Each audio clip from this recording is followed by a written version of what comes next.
alaikum everyone and welcome back to our podcast To Whom It May Concern. I'm your host Malak here with my co-host Inara, Khuwaila, Rifan, Maryam. Hey, Assalamu alaikum. Hello. So for those of you keeping count, which I'm pretty sure is majority of our listeners, today is the 23rd day of Ramadan, which means we are in the final 10 days. We need to be taking full advantage, everyone. So make sure you're praying extra qiyam. You're going to the masjid as much as possible. You're being extra kind to people because that's super important.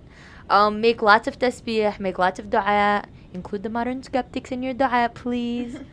But yeah, besides that, how's everyone else doing with their Ramadan? Honestly, I can't believe it's almost over. This time goes by so fast. It flew. I don't know. I don't really feel like it flew that fast. So you felt every minute? I mean, because this is my first Ramadan working, I don't feel it as much when I'm working. But when I get home, it's like I don't have the energy. I like to nap. I just feel like I'm super drained. The fact that this is also my first Ramadan working and I commute an hour back and forth, and by the time I get home, I just want to nap. I'm done. Don't wake me up till iftar. I mean, the day is really long, though. Like, the fasting day is long. I just feel like I miss eating. Like, I like that part of my job. Because all I do... No. Okay, so part of... Like, I just sit at my desk, so I feel like eating gives me something to do to distract me from my job. No, I'm just kidding.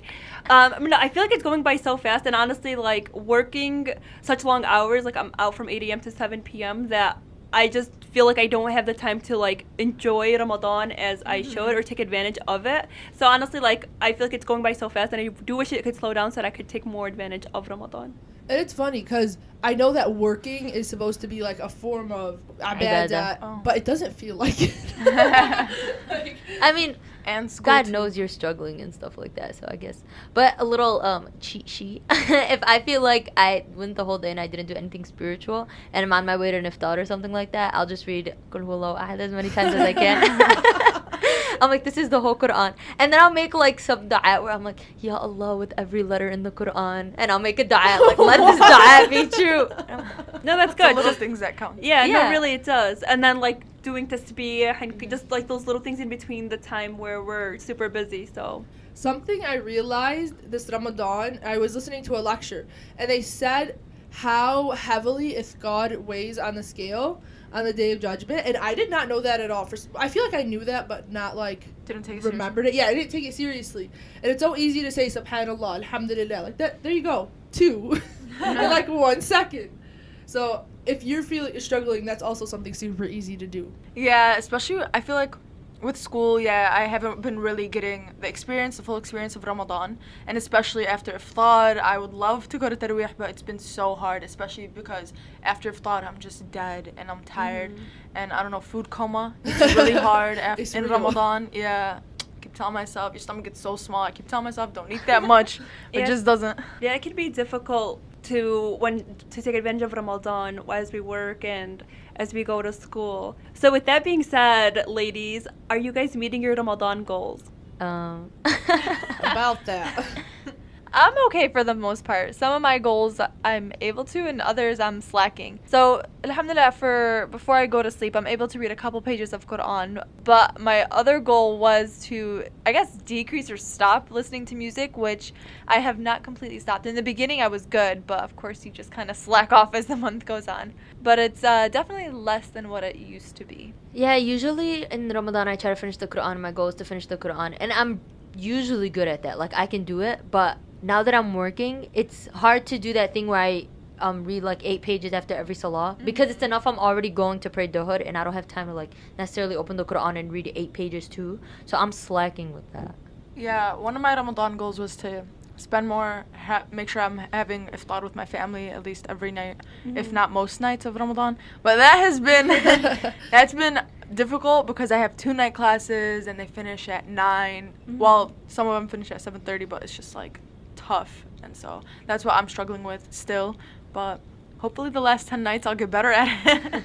Yeah, for me, in regards to my Quran and like reading, alhamdulillah, I think I could finish. So my goal was to read from Surah Yasin down, so that's like reading about 7 pages a night. And alhamdulillah, I've been doing pretty well. I think I could finish it before the end of Ramadan. I didn't open the book. I'm supposed to read the beginning of guidance. I haven't opened that book. So inshallah, I'm thinking hopefully I could actually at least read half of it before Ramadan ends. So hopefully in the last 10 nights I could actually go extra strong. How thick is the book? It's honestly not that big. Oh, okay. I was It's gonna say not- half, but yeah, it's not that big. With my goal, I'm always ambitious. I want to finish the Quran, and I have not. I've not, and anywhere near finishing. Like your girl's still on Surah Al-Baqarah. Oh my. I mean, so I think, yeah, I think what's important is for us to try to do as much as we could within our capabilities. But even, let's say we had the intention to complete the whole Quran or the intention to read the book, just after Ramadan, we should have the intention that we will complete it. Like, we shouldn't stop at the month of Ramadan. Like, we should continue to do this and hopefully actually finish our goal. I'm still planning on finishing the Quran, guys. I got 10 days. That's what? 70 pages a day? Let's okay, go. girl, Let's go. good luck with that. Okay, so on that note, we decided that to conclude our Ramadan series, there'd be no better way to end it than to recognize the Prophet ﷺ. And we know there's no such thing as being perfect, but the closest person to perfect to walk this earth was none other than Prophet Muhammad ﷺ. But oftentimes we forget that the Prophet wasn't just a prophet, but he was a human. So he struggled, he knew fear, he felt sadness. He played countless roles in his lifetime that we don't usually recognize. And that's why we decided that for this episode, we're going to appreciate the humanity of the Prophet ﷺ. Yeah, I think oftentimes we forget to highlight Sayyidina Muhammad ﷺ in the month of Ramadan. A lot of times we emphasize the Quran, but I feel like to truly understand the Quran, you need to truly understand Sayyidina Muhammad ﷺ and his life and what he was all about. So it's so important to not only focus on the Quran, but actually read the seerah of the Prophet or some of it so that we can appreciate the Quran more and love the Prophet, Sayyidina Muhammad ﷺ. Yeah, there was a sheikh I was listening to one time who said you should every Ramadan freshen up on the seerah. So not only read the Quran every Ramadan, but as well as the seerah of the Prophet ﷺ. Yeah, and I feel like it's much more easier to go through the seerah of the Prophet than the Quran because it's more of a story and it's like easier to understand. Yeah, especially there's a lot of individuals that cannot read Arabic, so I feel like the seerah is like another thing to do that might make it easier for them and make them like stay productive. So for a lot of like non-Arabic speakers or people who can't read, definitely the seerah is something that you can do. And the seerah of the Prophet ﷺ, it reminds you that he was a man. Like, it's easier to, when you read things in the Quran, you picture them as like, almost like angelic, like untouchable, unattainable kind of characteristics. And when you read the seerah and you read the stories and what the Prophet, exactly, it makes you realize like he was a man before he was a Prophet ﷺ. So let's kind of actually touch upon that. Let's kind of talk about his pre-prophetic time. Well, I think it's important to note before that we even start talking about the Prophet ﷺ, why should we even have this connection with him in the first place? I think to just understand how to go about living our own lives. So like when we are reading the Quran, it doesn't tell us the details as to how that should be executed. But when you look at the seerah of the Prophet, it makes you put the Quran into life. So it's like referring to Sayyidina Muhammad ﷺ, like we should form that connection, one, so that we could come closer to Allah subhanahu wa ta'ala and by living the way of the Prophet. It teaches you how to live Islam. Yes. The Prophet ﷺ lived Islam, where the Quran is like kind of a guideline of how to do it. It's just the seerah teaches you how to actually physically, live out Islam. I definitely agree with that. Also, on another note, I think it's important to know more about the Prophet, not just in the religious sense, but also that he is such an influential human being. And it's like we see all these people that are influential in today's day and age, and we follow them and we learn about their story and where they came from and all these characters and traits that they have. But it's like this person is such an influential human being that thousands of years after his death, we are still, billions of people are following him. So it's just to also know that part of it as well. So I think what makes the Prophet ﷺ such an influential person is because of the qualities that he had. And so what are some of the qualities that you guys tried to implement in your life? Or like that resonate with you all? One of my favorite qualities is the fact that he was so attentive to everybody. Because I remember this hadith one time, or just all his stories, where he would give his 100% attention to every single person he was communicating with, and they always felt so special and important. These days, we don't give 100% of our attention to anything. We barely give any. Yeah, I do to my phone. No, it's bad. Yeah, you're right. Maryam, I think, so when you said that, like how Sayyidina Muhammad ﷺ always made sure that that person felt like they were listened to and loved, it reminds me of the story of Amr ibn As, where he felt like, he was the most beloved, right? Yeah, he felt like he was the most beloved to the Prophet. So he asked Sayyidina Muhammad ﷺ with like all like the companions, he's like, Sayyidina Muhammad ﷺ, who is the person that is most beloved to you? And he thought he was going to say his name. No way, it's not me. And then Sayyidina Muhammad sallallahu alaihi wasallam goes, Aisha. And then he's like, all right, like, fine, she's your wife. How about from the men? And then he said, her father. And so, like, here was Amr ibn As thinking that he was the most beloved because how the Prophet treated him. But, you know, he kept asking and he realized that his name was never coming. And so, like, he just stopped. He's like, all right, not like. even the top 10. I think that is such an important point that you bring up, Maryam, because in today's day and age, we don't even have the attention span to have a 5-minute conversation, let alone we're having a conversation with someone like our friend or our family member. Then we're on our phone, then we're on the TV, and then we're bored, and then we barely even listen to what they're saying. So And then if we are in a conversation for longer than 5 minutes, we're aggravated or we get annoyed or we're done. Like, it's we like, check out. I'm so busy. I have so much to do. Yeah, it's like we constantly need to be stimulated, and so like if it's not something that we're enjoying, it's like, why am I even doing it? So, or participating in it. Yeah, it's usually, like, if it's not pertaining to, like, what I like or my interest, then I'm not going to listen to you. Yeah. So just making someone feel heard and making someone feel special. If you think about that and the way he made people feel, no wonder the da'wah spread so quickly and so fast. Because if you're speaking to someone and they're making you feel listened to and heard and special and, you know, like you're so loved, you're going to want to hear what they're going to say. And why, like, what are they preaching? And how can that be spread? You'd be a part of it. Yeah, how could I be a part of this cool club?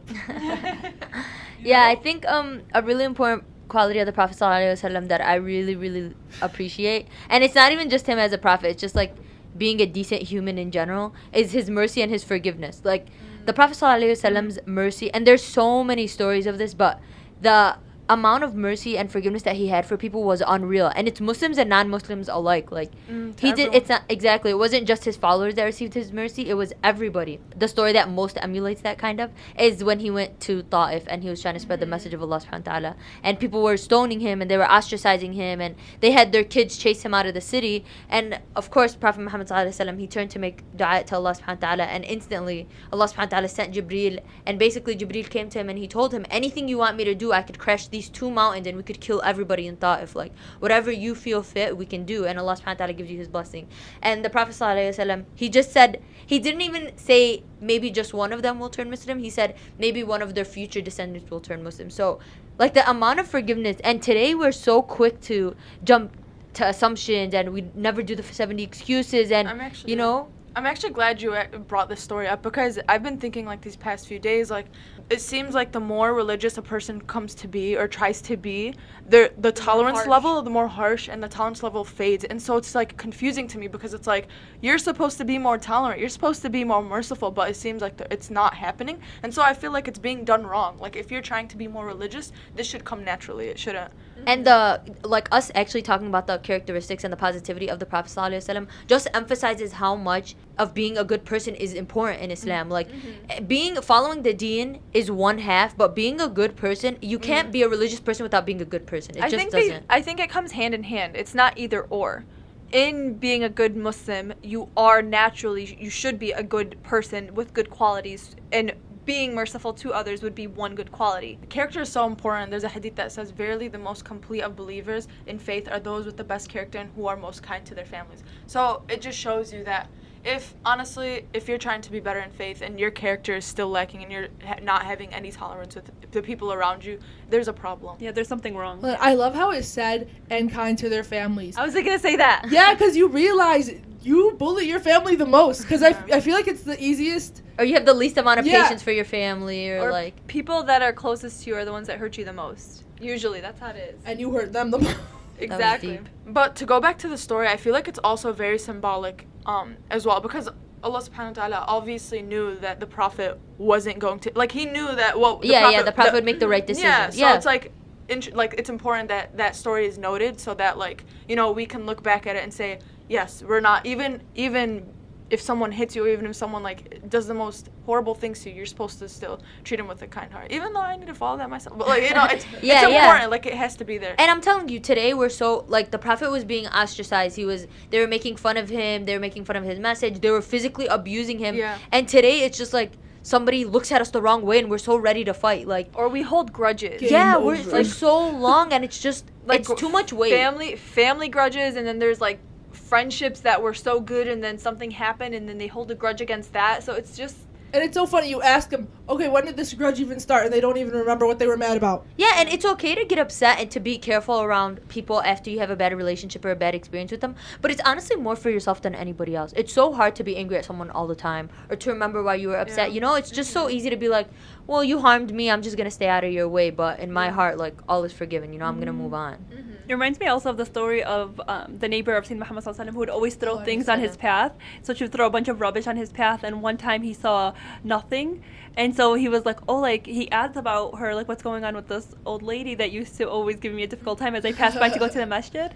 And when he came, he had asked to go visit her, and she thought this was, oh, so she's ill and she's weak, so she thought, oh, he might take revenge. But Sayyidina Muhammad sallallahu alaihi wasallam was just genuinely, he went to see if she needed anything and if she was okay. So is there, how can we bring that back to us? Because can you imagine someone is always being difficult with you? Are you going to be kind back? Like, have you guys ever experienced something like that? I mean, I've had experiences where people like didn't treat me properly, but I tried to be the better person, like, you know, try to go above. But usually if I find the situation to be really difficult, I personally just try to take myself out of it, like, completely. Like, I wouldn't ask about the neighbor, and I just wouldn't interact at all. I would just let it go. Like, I'd say personally, like, if your question is, do you seek revenge? Some people seek total revenge, and I try not to do that. It's more of, like, just understanding how the person is and situating yourself according to that. And always staying kind, at the very least, and still giving that person dignity and humanity, but not going out of your way. So I guess the Prophet always went that extra step. Yeah. To not just like, okay, take myself out of the situation. I'm not going to ask about her. I'm not going to do anything to her. Yeah. But he actually went out of his way to check up on her. Yeah. So that would be, again, the most perfect that walked the earth. Yeah, exactly. And by the way, forgiving also means we don't talk about people behind their back. Because I feel like when you're like, oh, we take revenge. Like, no, we don't take revenge by throwing things at people. We take revenge by talking about them behind their back and making them seem bad and stuff. So that's where it gets you guys. We got to stop doing that and remember that. Just forget about them completely. If they hurt you or they wronged you, yes, I'm not going to be kind to them. I'm going to be honest. I have to work on that. I'm not being kind to people that wronged me. But I just want to just keep them out of my life, and inshallah, Allah gives Out of the your best for tongue. them. Yes. And it's good to remember also, like, these are the qualities that made the Prophet ﷺ the perfect individual to be the Prophet ﷺ. You know, like, he emulated these characteristics even before he knew he was going to be a prophet, and that's what made him the perfect individual to be a prophet. One thing that I really love, and I know it's like kind of the typical saying that he was a Sadiq al-Amin, but I feel like we don't put enough emphasis on this, that he was the most trusted and the most trustworthy. And I feel like we need to put more emphasis on it, because like, we even have these white lies that we can't even get out of our system, whether it's like our parents or between our friends or our family members. And fun fact, they actually, when the Prophet, even after he had proclaimed that he was a prophet, his enemies, if they were going to war with the Muslims, they would still entrust the Prophet with their stuff. Like, if they had valuables and stuff like that and they were going somewhere, like, even at that point, they would go to the Prophet and they would entrust him with these things, knowing that when they came back to get their stuff, the Prophet would give them everything, like, nothing would be missing. So that's also just an implication of the type of person that he was. Going back to whitest things, it's so funny. We do little white lies that we don't even think about. So, for example, one of my worst ones is time. So I'll be like, yeah, I'll be there in 5 minutes, but I know I just left my driveway. So I'm like, why do I have to lie about it? Just tell them. They're going to know anyway. Yeah, we're waiting for you.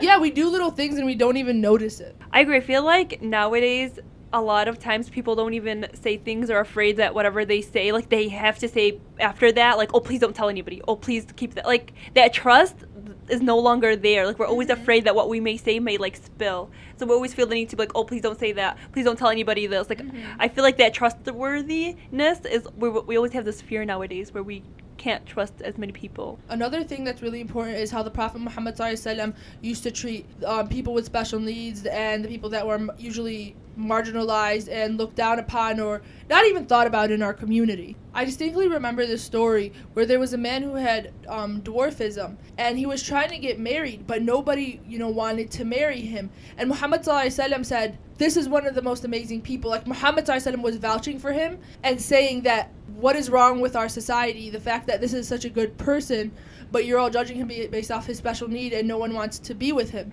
So after Muhammad ﷺ vouched for him, a lady actually came and they got married. But it's the fact that he took the time out to see what were the needs of the people who aren't usually thought about or usually taken care of or aren't established as having a high place in society. I think that's similar to like how we were saying that Prophet Muhammad ﷺ made everyone feel special and everyone feel important, regardless of who you were. Yeah, and that it's important to look at, and it's important to always to be uplifting the most marginalized among us, and so we really need to be focusing on those communities. Also, I think one of my favorite qualities of the Prophet, Sayyidina Muhammad sallallahu alaihi wasallam, I know we always hear this often, is that Sayyidina Muhammad sallallahu alaihi wasallam always smiled. You always saw him smile. And I'm the type of person who is more on the serious side. RBF. RBF. Yeah, that's something that I personally want to practice more. I want to smile more often because I feel like I always tend to have like a serious face, and it's only because I'm lost in my thoughts and I feel like I need to be more present in the moment. So if you see me with a straight face, trust me, I'm probably not judging you. I'm probably just too focused on I'm not focusing on you. I'm probably focusing on my own thoughts. But yeah, so that's something that I personally want to practice. I want to smile more. I want to, when I see people, and to do that more naturally. Yeah, so that's something that a lot of people can work on, because so many people have those RBFs, and it's kind of like, oh, that's just my face. But, you know, you should try and be more actively in presenting yourself in a happier way, I guess. So one quality that I cherish and always appreciate from the Prophet is his advocacy for social justice issues. In his last sermon, as many of us know, he mentions all mankind is from Adam and Eve. An Arab has no superiority over a non-Arab, nor a non-Arab has any superiority over an Arab. Also, a white has no superiority over black, nor does black have any superiority with white, except by piety and good action. So this speech is so important because, especially living in America now, like, this is one of the biggest issues we have, if not the biggest issue that we have in America right now. And so one thing we have to take from it is not to just be sitting back as bystanders. Rather, we need to be taking part in these issues and being at the forefront. And I think Amr Sulaiman is doing very well, you know, as someone who we can look towards. Amr Sulaiman has been at the forefront, or has been taking lead. Our Iman in America has been taking lead in these problems and in these issues. It's so crazy to me that was the last speech the Prophet gave how many hundreds of years ago, and these are still issues that we have till today. Like, humanity doesn't change. No, it's not that it doesn't change. It's just there are some issues that we all have to deal with. Being racially, not prejudiced, but feeling racially superior, as if being born a certain race makes you better than somebody else's race. Yeah, and it just goes to show you, because a lot of Arab don't want to be political or don't want to be active in different issues. They, especially the religious ones, they kind of just want to stay at the masjid, pray, and like. Or it's not just Arab; it's just Muslims in general. Like, yeah, they dissociate a religious identity with a political or an activist identity. When this just shows you can be the leader of the Muslim Ummah and still an advocate. Yeah, especially in the hadith we know of how we're not supposed to be locked up in our houses or in the masjid just reading Quran 24/7 or just being to ourselves and, like, you know, always doing that type of ibadah every single day. Rather, we should be out in the community serving as well. Yeah, and there's ayat in the Quran that tells Allah subhanahu wa ta'ala created us in different tribes so that we get to know one another, and it's all a role in, again, how the Prophet lived Islam. So, like, we're saying Allah subhanahu wa ta'ala told him, like, we did create you different, we did separate you guys, like, there's a reason you guys aren't exactly the same. So don't have that hold you back. Rather, get to know each other, stand with each other, unite, you know. Don't be nervous when you see people that are different than you. Which people do. And, like, we need to confront these issues when it happens in our own communities. I don't want to stray off too far from the actual subject at hand, but, like, this is what's important and this is what the Prophet did. And so how can we emulate his characteristics, or how can we follow in his footsteps? To me, this is how. I agree, Rifka. I think we also need to highlight the fact that our own, like, cultures already have some sort of, like, racial things against other people. And so, like, our own stigma before we go into, like, political action, we need to work within ourselves and our own, like, cultures and try to, like, change that to make that difference. Because for most of us, like, our own parents would be like, no, you can't marry this person from another culture, you know? So, like, it also starts in from our homes, and hopefully we could also make that bigger difference within the political sense. And what's really important is that it's not just in that speech. The Prophet Muhammad ﷺ acted on it. Under Islam, a lot of slaves were being freed, especially, it always resonates with me, is the story of Bilal and how he was being tortured by his slave owner, and then Abu Bakr went and, you know, paid a lot of money. And then the slave owner laughed. He's like, haha, I would have charged you so much less. And Abu Bakr was like, I would have paid so much more, so you're the fool. But just how it wasn't just talk. they were action as well. And not only that, Bilal was given such an important role in Islam. He was the caller of the adhan, like the caller to prayer 5 times a day. He was present in Islam and took a heavy role. It wasn't just words, it was action. Yeah, and I love that you guys mentioned that, because personally I never think of the Prophet as like an advocacy for social justice. You know, it never, when I think of the Prophet, that's never the first thing that comes to my mind. But that just goes to show, not only did the Prophet emulate such amazing qualities, but he played so many different roles also while he was spreading the message of Islam. You know, he was an orphan, he was a father, he was, you know, he was a stepfather. I don't know for me, but every time I hear that the Prophet was a stepfather, that's such a It's big so thing that different, comes to my right? head. Yeah, because I'm like, wow, I've never thought that the Prophet was a stepfather. You know, like he fathered other people's children.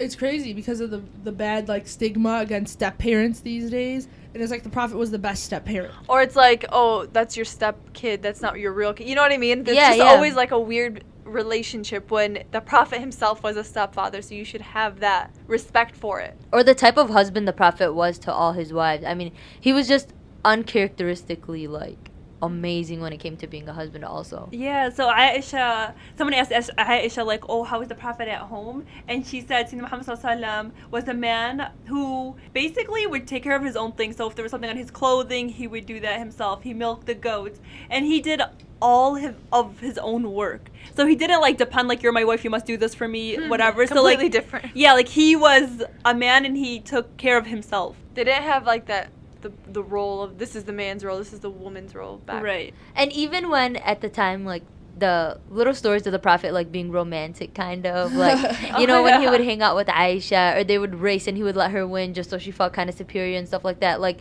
these are qualities and like stories of the Prophet that are so beautiful, and they're kind of humbling for us today. You know, if the Prophet had such an important role in life and he had the time to make his wife smile, or, you know, to be independent, like, it's so important. Especially because like the whole, like, if you think of a old Arab guy, the last thing he wants to be is romantic. You know what I mean? It's like, oh, romantic or this, or caring for other people and making them smile is not looked highly upon. It's like you have to be that serious, strong person. Rajul. Yeah, you know what I mean? So it's like if you go back to the Prophet ﷺ, and he was that romantic kind that was caring and wanted to put smiles on people's faces. It's like it just switches that. Another aspect of his life is that he was a shepherd growing up. So he didn't come from a wealthy family. He had to work to make his money, and he was a shepherd. So it's funny because we're all working here and like complaining about the tiring hours and things like that, but that's what you gotta do. What you gotta do. And after being a shepherd later in his life, he was a businessman. That's how he met Khadija, who was his superior. Like, the Prophet was humble. He wasn't intimidated by a woman being his boss. And later when she asked for his hand in marriage, you know, like, it wasn't a blow to his ego. There's just so many things that he did, like, as a man that we don't really see today. Not just in men, but even in ourselves today, you know? Again, there are so many amazing qualities of the Prophet, but to bring it back to humanizing him, he also did have arguments with his wives. Yeah, like one time he asked his daughter Hafsa, who was married to the Prophet, Sayyidina Muhammad Sallallahu Alaihi Wasallam, and he told her, you know, do you argue with the Prophet? And then she said yes, and he got super angry with her. And then he told her, you're not like Aisha, don't think you could always get away with it. Well, that's harsh. That is pretty harsh. And one time, you know, Sayyidina Muhammad Sallallahu Alaihi Wasallam and Aisha also got an argument, and they had Abu Bakr come in to mediate between the two. Imagine being the Prophet's wife and arguing with him. Like, I feel like that's so funny. But that just goes to show you how like normal that is. Like, they had a normal household, like, you know, yeah, I mean, like husband and wife. You don't argue. agree on everything, like, that just wouldn't make sense. You know, you don't marry somebody that you agree with 100%. But it's just the fact that they could argue and bounce back, and it's fine, like, it's perfect. That's why Umar ibn Khattab was angry, and so was Abu Bakr. So like they yelled at their daughters. like, how could you do this? But yeah, same thing. Like with us and our different relationships, arguments are gonna come about, but that doesn't mean we're imperfect people. Another really humanizing aspect of the Prophet that I think is applicable to our day and age is his struggle financially. There are countless ahadith and countless stories where you see that he was so hungry, or he was starving, or he would take bracts to his stomach to, you know, avoid the hunger pains. And that's something that we struggle with today. So many of us are, you know, financially struggling, or we feel like we're not making as much money as we want to make. And that puts a lot of pressure on us. And we're complaining in Ramadan for the hunger that we face for like a few hours. Yeah, and we know once we break our thought, we're gonna have a full-blown meal with dessert. Well, that's us, alhamdulillah, but a lot of people throughout the world that are Muslim aren't that. Like, it's their 24/7. That was a really good point to mention, because these are things that we're actually seeing today, like you said, these are actual problems that people are facing. And sometimes it's hard to just accept that bad things are happening too, you know, like when you're in a difficult situation, it's hard to just be like, oh, it's gonna get better, or you know, like, you know, it's just hard to see the light at the end of the tunnel. So you saying that just emphasizes like living in that moment and kind of like talking yourself through it, I think. Another point to realize on that is that he was starving, yet he was the leader of the Muslim Ummah. And it's amazing because who's the richest man in the world now? What's his name? Jeff Bezos. Yeah, The whatever, Amazon Amazon. guy? Amazon, the richest man, and I'm sure he's making all that money, yet his workers are barely making minimum wage. You know what I mean? So it just goes to show you how The roles were flipped. the roles were completely flipped. Like the Prophet ﷺ was the leader. He could, especially at the end of his life, he could have been living a lavish lifestyle, yet he chose not to.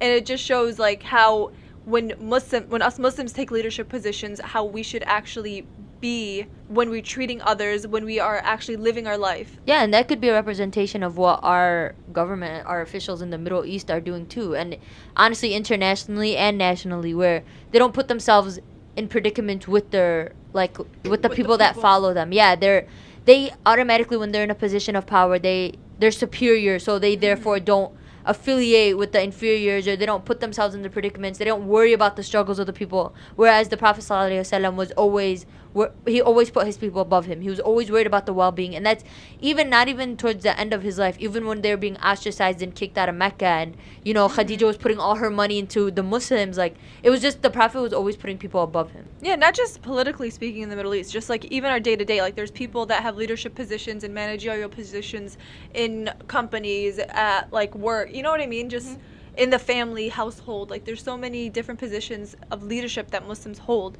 So it's like just putting it back into perspective of how you should be, kind of humble yourself. And not trying to get too political or anything, but I know in recent days there's a lot of talk about, you know, Saudi and the leadership there, and, you know, there's the Kaaba there. And people are talking about boycotting it because of their horrible leadership towards their people and the people of Yemen, how horrible they're treating them, and they're killing hundreds of thousands of people. And it's so disgusting. So to think about how the Prophet was a leader and how he used his Muslim role and how he was spreading the charity versus now what Saudi is and how much wealth it has. And it's just using it to kill a bunch of people. And the fact that we got to a point where some imams are saying that we should boycott, you know, Hajj and Umrah, not going into that at all or discussing that or arguing that, but that's just, to get to that point is so sad. Yeah, the fact that a Muslim government is being that brutal to its own people. Especially in a place that where the good all started from Sayyidina Muhammad sallallahu like bringing it back to who we're talking about and to know where that country has come. And that's to be. the actual earth the Prophet walked on. Yeah. Like, that is the actual place of the Prophet. And to see it kind of, not in shambles, but politically, like, or humanistically, they're just, like, Stray so far from bad. the Prophet Yeah. is leadership. It's Allah sad. yahmi the people of Yemen. I mean, So that's so interesting, Mariam, that you say that, because when Sayyidina Muhammad ﷺ had passed away, that was something that the Muslims were concerned of. You know, like when he passed away, literally, Umar ibn Khattab refused to believe it. One, because of the impact of the Prophet, and he just couldn't fathom the fact that this great man that lived on this earth actually will no longer be within their company, and that the divine message of Islam coming straight from Allah subhanahu wa ta'ala will no longer be there. And so he wasn't in denial, and he said, like, Abu Bakr actually interferes, and he says, know that whoever worships Muhammad sallallahu alaihi wasallam, that he is dead, but he who worships Allah subhanahu wa ta'ala, he's the ever loving and he never dies. And Umar is like, by Allah, as soon as he said that, when Abu Bakr said that, I fell down to the ground, and I felt as if my legs had been unable to carry me, so that I collapsed when I heard him say it. He's like, I didn't realize that Sayyidina Muhammad sallallahu alaihi wasallam had actually passed away until Abu Bakr had interfered and said, like, listen, Sayyidina Muhammad sallallahu alaihi wasallam was just a messenger. We don't worship him, we worship Allah subhanahu wa ta'ala. And, you know, the companion said that was something that that was one of the toughest days for them when Sayyidina Muhammad sallallahu alaihi wasallam had passed away, was because now they no longer had his presence with them. Like, the man that had walked on this earth, that made the change in social justice, the man who cared about the poor, who risked his own desires of wanting food to make sure that everybody else was fed. So like this great man that always helped them, who Their best friend. their Yeah. best friend. I was gonna say best friend, father, like husband, stepfather, all those roles that we were talking about. Like, you're not just taking the prophet away from them or the man that brought them the message. You're taking away like somebody that played such an important role in each person's life. So alhamdulillah, that was our last episode of the Ramadan series. We really hope that everybody had a great Ramadan. You did as much good as you could, and you continue to do for the next few days. But the next time you hear from us, we will be celebrating Eid, inshallah. So Eid Mubarak to everybody also. Thank you so much to everyone for tuning in and listening to this week's episode of To Whom It May Concern. Please subscribe, like, and follow us on social media. We appreciate all the support we've been receiving so far. If you don't already follow us, you can find us on Instagram, Facebook, and Twitter at The Modern Skeps. And please continue to tune in every week on Tuesday mornings. If you have any ideas you'd like us to discuss, please email us at modernskeptics@gmail.com. Sincerely, The Modern Skeptics. P.S. The most beloved to the Prophet ﷺ are those that follow him without having ever seen him.